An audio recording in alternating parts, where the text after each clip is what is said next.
हम बात कर रहे थे हिस्ट्री की। हिस्ट्री में आज हम बात करते हैं गुप्त साम्राज्य की। गुप्त साम्राज्य हिस्ट्री का एक बहुत ही इंपॉर्टेंट चैप्टर है जिससे बहुत सारे क्वेश्चन एग्जाम में पूछे जाते हैं। इसमें हम महाजनपद काल, मगध साम्राज्य, मौर्योत्तर काल हम पढ़ चुके थे। अब हम बात करते हैं गुप्त साम्राज्य की। ये पूरा हिस्ट्री का पूरा चैप्टर हैं सारे। इसमें आज हम गुप्त साम्राज्य की बात करते हैं। गुप्त साम्राज्य में जो राजा हुए हैं वो हैं श्रीगुप्त, घटोत्कच, चंद्रगुप्त प्रथम, फिर उसके बाद समुद्रगुप्त, फिर उसके बाद चंद्रगुप्त द्वितीय, फिर कुमारगुप्त, स्कंदगुप्त और विष्णुगुप्त। ये राजा जो हैं गुप्त साम्राज्य में हुए। गुप्त साम्राज्य की जो उत्पत्ति मानी जाती है वो प्रयाग के निकट कौशाम्बी में मानी जाती है। गुप्त साम्राज्य का उदय 3री शताब्दी में हुआ था। इसका जो संस्थापक था वो श्रीगुप्त था, जो 240 ईस्वी से 280 ईस्वी तक राजा रहा। उसके बाद घटोत्कच, उसके बाद चंद्रगुप्त प्रथम जो था ये गुप्त साम्राज्य का पहला महान शासक हुआ।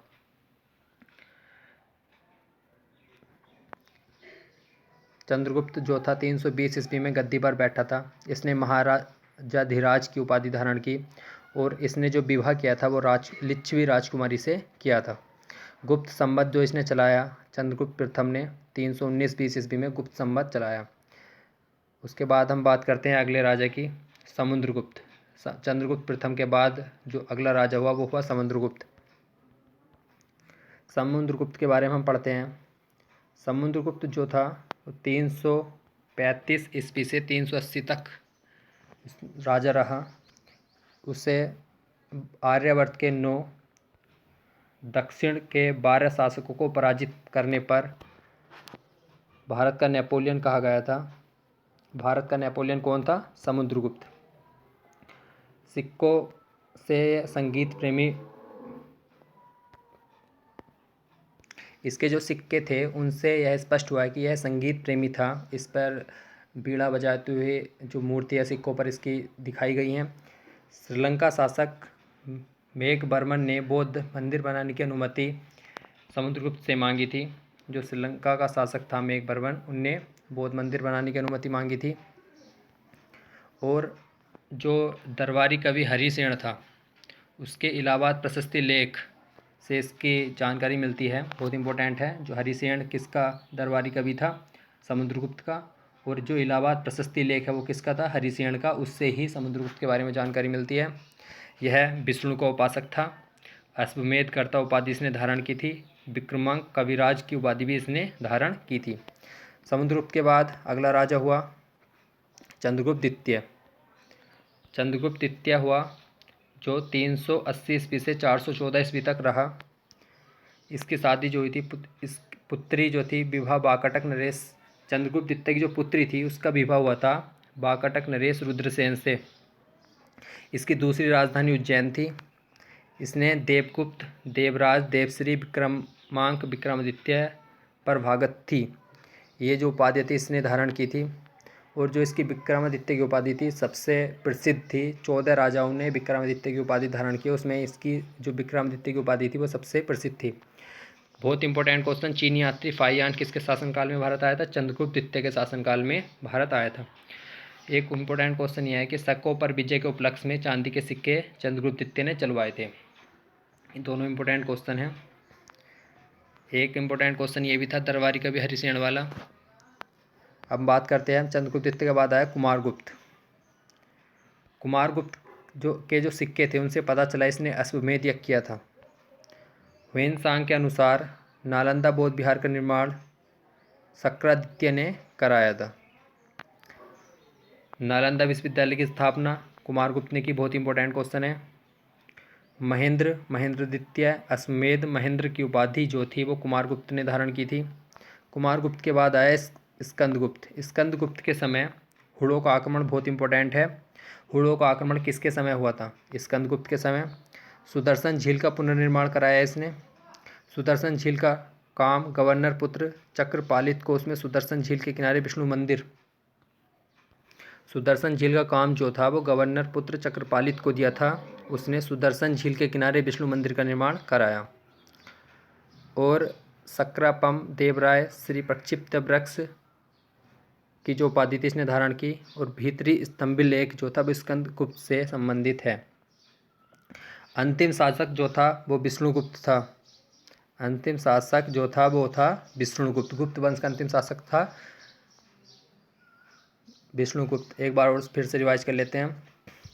ये जो राजा हुए गुप्त साम्राज्य के थे, इसमें इंपॉर्टेंट क्वेश्चन जो हैं वो चंद्रगुप्त प्रथम ने गुप्त संवत चलाया था 319 ईस्वी में। महाराजाधिराज की उपाधि धारण की और लिच्छवी राजकुमारी से इसने विवाह किया था। अगला राजा हुआ समुद्रगुप्त। समुद्रगुप्त ने का दरबारी कवि हरिसेन था, जिसने इलाहाबाद प्रशस्ति लेख की रचना की थी। उसके बारे में समुद्रगुप्त के बारे में जानकारी मिलती है। विक्रमांक कविराज उपाधि धारण की।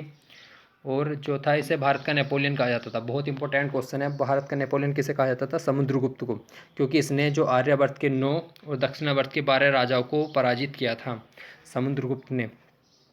चंद्रगुप्त द्वितीय की पुत्री का जो विवाह था वाकाटक नरेश रुद्रसेन से। दूसरी राजधानी उज्जैन थी इसकी।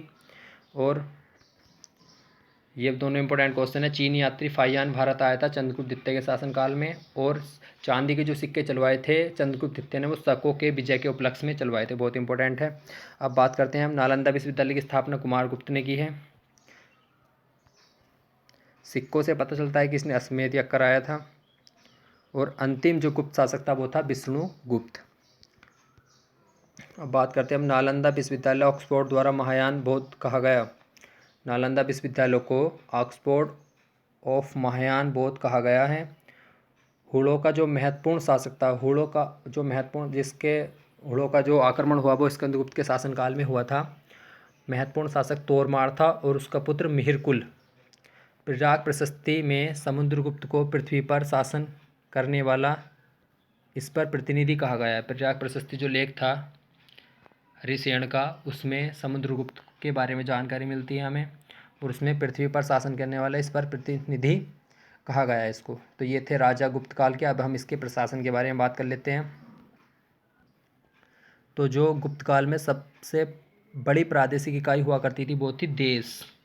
सबसे बड़ी प्रादेशिक इकाई क्या थी? देश। और उसका जो शासक था वो क्या क्या कहलाता था? गोपना। उसके बाद देश जो होता था वो छोटे छोटे भुक्तियों में बटा हुआ होता था। उसका शासक उपरी कहलाता था। भुक्ति जो है छोटे छोटे विषयों में बटे रहते थे, उसका विषयपति कहलाता था। और विषयपति से जो छोटे होते थे वो गांव में बटा रहता था, उसका जो मुख्य अधिकारी थे ग्रामीण कहलाता था। जैसे भारत देश कई राज्यों में बटा हुआ है, राज्य जो है जिलों में बटे हुए हैं, ऐसे ही गुप्त काल में बटे हुए थे ये। अब हम कुछ मुख्य अधिकारी जो थे, जैसे पुलिस का मुख्य अधिकारी थी उसे क्या कहा जाता था? दंडपाशिक। बहुत इंपॉर्टेंट है, एग्जाम में पूछे जाते हैं। पुलिस का जो साधारण कर्मचारी होता था उसे चाट या भाट कहा जाता था। ग्राम समूह की छोटी इकाई पेठ कहलाती थी। भूमि संबंधी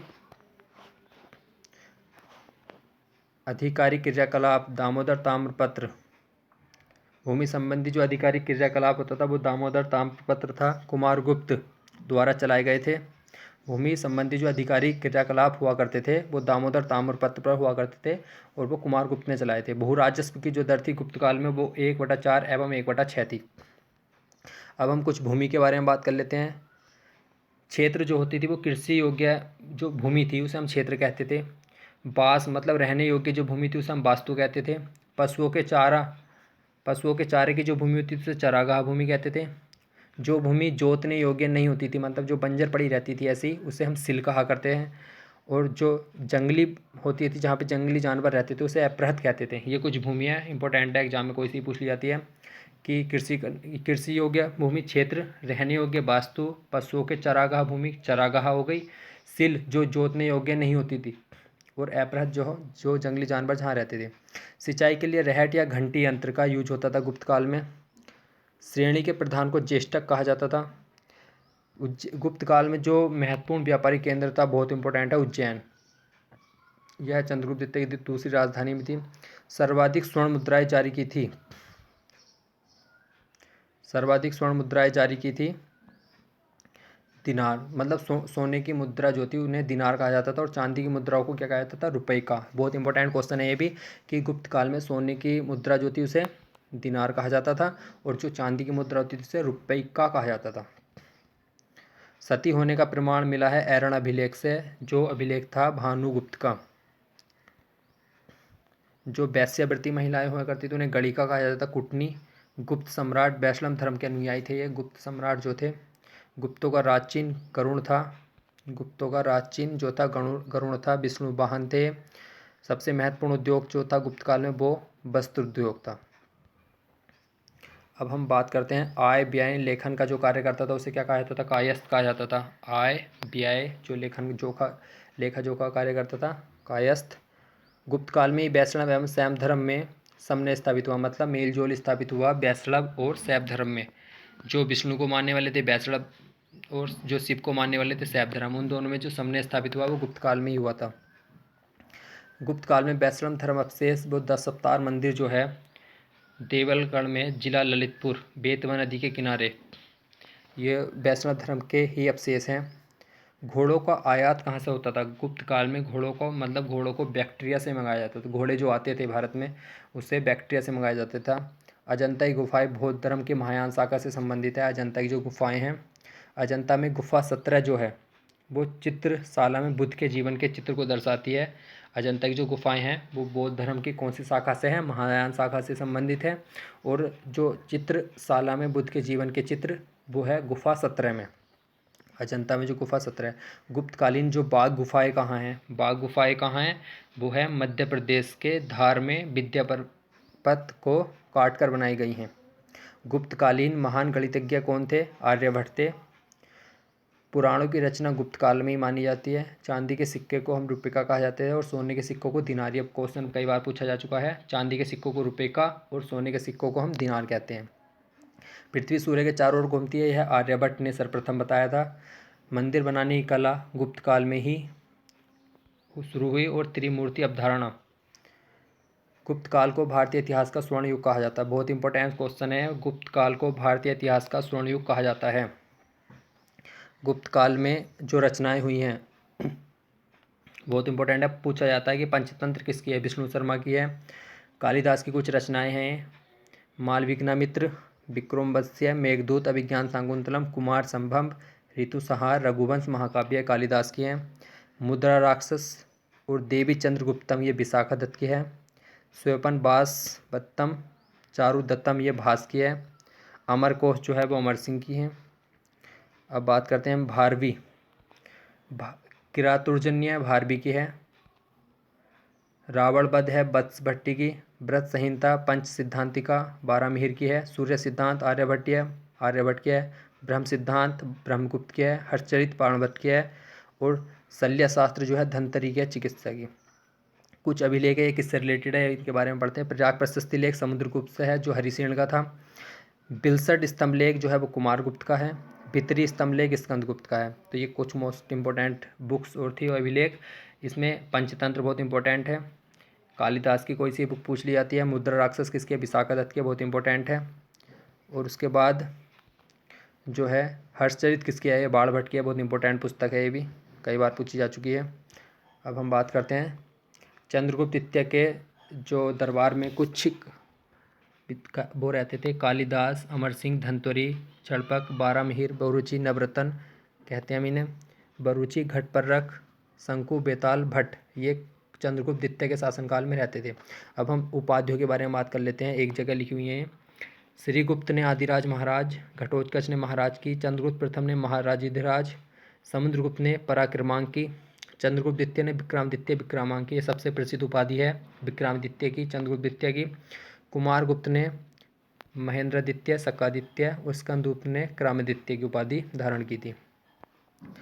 अब हम बात करते हैं जो मंदिरों और ब्राह्मणों को दान दी जाने वाली भूमि होती थी उसे हम अग्रधर कहते थे। राजा को उपहार स्वरूप मिलने वाला कर, जो राजा को कर मिलता था उपहार स्वरूप, उसे हम भोग कहते थे। राजा को उत्पादन से प्राप्त होने वाला हिस्सा भाग कहलाता है। समुद्रगुप्त का संधि विग्रहिक एवं महादंडनायक प्रयाग प्रशस्ति लेख की रचना किसने की थी? हरिसेन ने। पीछे बताया गया अभी जो प्रयाग प्रशस्ति लेख हरिसेन ने। अब कुछ मंदिर की बात कर लें। विष्णु मंदिर मध्य प्रदेश के तिगवा में है। शिव मंदिर मध्य प्रदेश के भूमरा में है। पार्वती मंदिर जो है नचना कुंठार मध्य प्रदेश में। 10 अवतार मंदिर देवलगढ़ झांसी में यूपी में। और पंचतंत्र पुस्तक जो है विष्णु शर्मा की बहुत ही प्रसिद्ध पुस्तक है ये। बाइबल के बाद इसका दूसरा स्थान है और यह 5 भागों में बटी हुई है, बहुत इंपॉर्टेंट है। तो ये था इतिहास का गुप्त काल। इसमें गुप्त काल की सारे क्वेश्चनों को हमने ऐड किया हुआ है, सारी चीज़ें इसमें ऐड है। गुप्त काल में हिस्ट्री से गुप्त काल जो हिस्ट्री का चैप्टर है बहुत ही इंपॉर्टेंट चैप्टर है, इससे बहुत सारे क्वेश्चन पूछे जाते हैं।